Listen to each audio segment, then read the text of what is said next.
Samantala, kaso po ng dengue sa Rehiyon 1 pumalo po sa halos 2,000. Para sa detalye, kasama natin Idol Matthew Pacheco. 104.7 IFM. Report!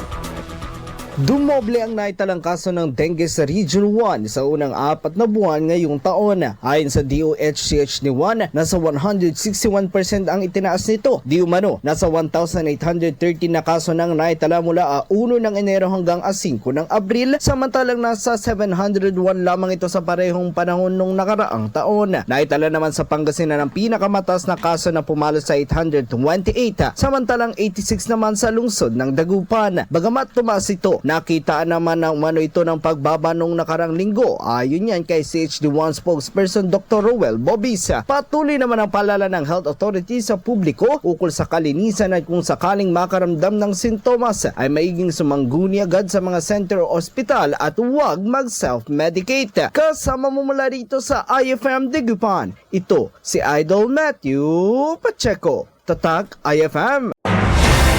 IFM News. IFM News. IFM News.